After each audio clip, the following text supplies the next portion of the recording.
Can't wait to introduce him to you. So ladies and gentlemen, please help me welcome Chris Vetzel.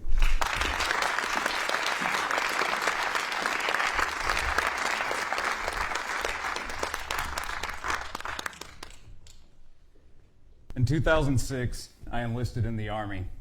In 2007, I was buried alive.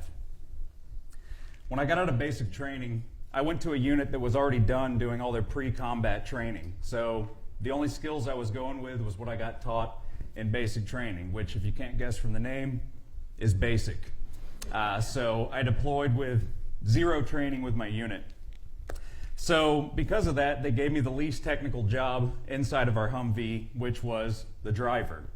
As a driver, you don't have to be especially good at driving, you just have to drive. The other reason is you don't ever have to leave the vehicle. You always stay in the driver's seat. So I guess they figured since I didn't do all the training with them, that's where I could do the least amount of damage to everybody else. So as a driver, you're dealing with the same amount of stress that everybody else is dealing with.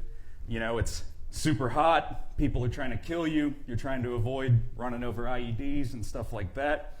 But as the driver, there's a couple of extra stressors that everybody else in the truck doesn't have to experience. The first being, you don't know where you're going, okay? The guy in the passenger seat, who's the TC or truck commander, he's the one that has the map. So he's the one telling you where to go. It's like having a permanent backseat driver, except the backseat driver's your boss.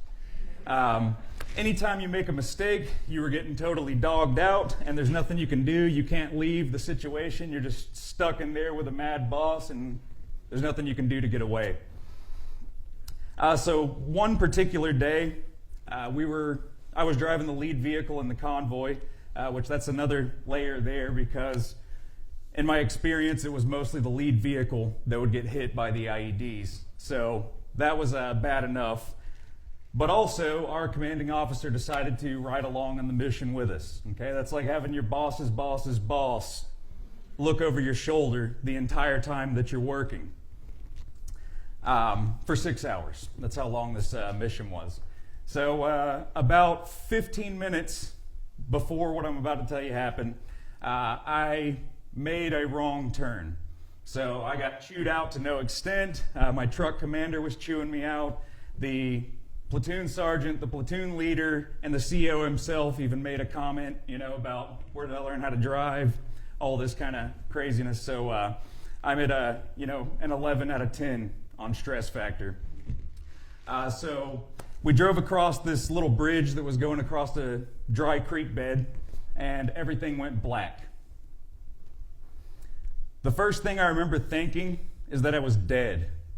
Everything was totally dark, and I just had this weightless sensation. And then slowly, I realized that I actually was, in fact, conscious, but I couldn't see anything. It was pitch black. So all I had to rely on was my other senses. All I could taste was dirt and blood. I couldn't hear anything. All I could smell was fuel.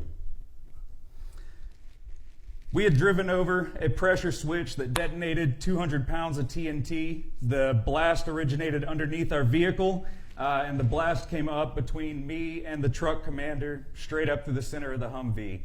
It completely decimated the front end of the truck. There was nothing left. My door was blown off. The truck flipped through the air about 15 feet, landed back in the crater, and then the dirt filled back in on top of it. So we were buried alive. As light slowly started to filter into the cab, I realized that there were these wires hanging down to my face from what used to be, the dashboard and all that good stuff. And I was also hanging upside down. So I kind of flopped down and righted myself, and then I was looking for where the light source was coming from, and that's when I saw it. It was one single ray of light. It was about this long. It was gold. You could see dust particles swirling around inside of it. And it was the most beautiful thing I'd ever seen. So I reached for it and I started digging and digging. And as I dug, the ray of light got bigger and bigger. And finally I was able to create a hole big enough that I could climb out. I suffered a broken leg and a traumatic brain injury in the event, so I had to be sent back stateside so I could recuperate. And at first, my first thought was, this is awesome. Because two things you're not allowed to have when you're deployed are whiskey and women. And those happen to be two of my favorite things in the world. So at first, I thought this was the best thing that ever could have happened. You know, I'm back drinking it up, hanging out with the ladies. It was amazing. But as time went on, I started to feel an immense sense of guilt because I was here back in Colorado living the good life, and all my buddies were still deployed, out in the suck, risking life or death stuff every single day. But not only that, I didn't know at the time, but I know now looking back that I was starting to suffer from the effects of PTSD. I was going through periods of, intense aggression, severe depression, just overall felt guilty.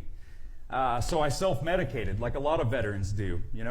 A lot of guys never go and get help. That's really not the way they run things in the Army. They make it out like there's a lot of help to you, but there's kind of a stigma attached to going and getting help. It's, it makes you look weak, or so you think. So I did what all these other guys do, and I self-medicated. So I started drinking heavily, super heavily, like I was waking up first thing in the morning and pounding several shots before I even brushed my teeth. And that's how I lived my life, was just completely smashed the entire time. I turned to drugs, anything I could get my hands on that would make me feel better or not feel the emptiness that I was feeling. And more than once, I seriously contemplated suicide. It was at that time in my life where I was at the darkest, most desperate point, where I saw another ray of light.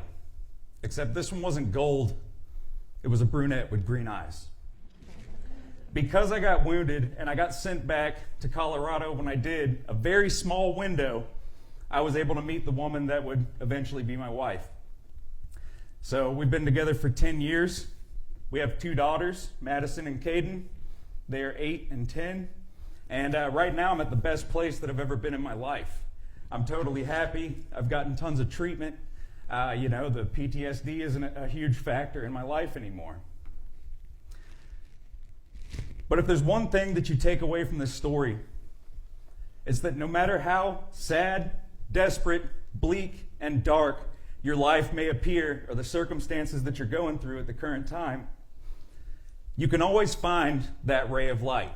There's always one thing you can find, no matter how bad it gets, that you can hold on to that'll get you through. God bless you.